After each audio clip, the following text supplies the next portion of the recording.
Así está para pegarle Yamal. Argentine club সোলদো মায়ো আসলে কি উদ্দেশ্য নিয়ে জামাল ভুঁইয়াকে দলে ফিরিয়েছিল তা হয়তো অজানাই থাকবে। বাংলার কাপ্তানকে নিয়ে তাদের এত আগ্রহের পেছনে কোনো দুরভিসন্ধি ছিল কিনা সেটা কেবল বলতে পারবে ক্লাব কর্তৃপক্ষই। তবে ছল চাতুরি যাই থাকুক না কেন, জামালকে নেয়ার মাসুল ঠিকই গুনতে হচ্ছে লিওনেল মেসির দেশের ক্লাবটিকে।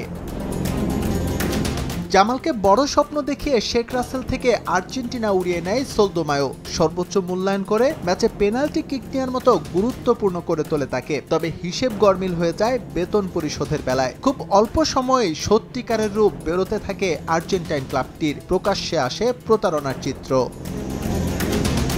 প্রথম ৩ মাস একটা টাকাও বেতন না পাওয়া জামাল বাধ্য হয়ে ক্লাবকে চাপ দিতে থাকেন। তবে নানা টালবাহানায় বিনা বেতনে তার এই যাত্রা গড়ায় ৭ মাস পর্যন্ত।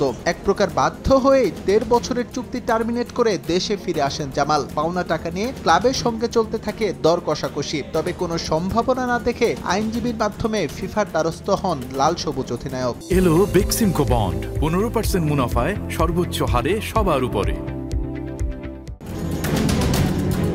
মাসে $১২,০০০ চুক্তিতে জামাল ভুঁইয়ার বেতন সোলদো মায়োর কাছে বকেয়া পড়ে $৮৪,০০০। তবে ছল চাতুরি আর টালবাহানার মাসুল বাবদ $৭১,০০০ গুনতে হয় আর্জেন্টাইন ক্লাবটির। সঙ্গে আছে ৫% সুদ। সব মিলিয়ে সোলদো মায়োকে ফিফার ব্রাজিলিয়ান আইনজীবী আন্দ্রেস সান্তোস মিগালে জরিমানা করেন $১,৬২,৯৮০।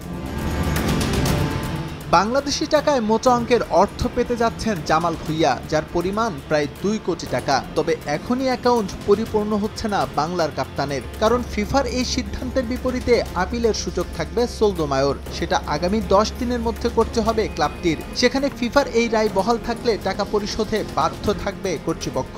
অন্যথায় সব ধরনের ফুটবলারের দলবদলের ৩ মাসের নিষেধাজ্ঞায় পড়বে সোলদো মায়ো। এস এম ইকবাল, সময় সংবাদ।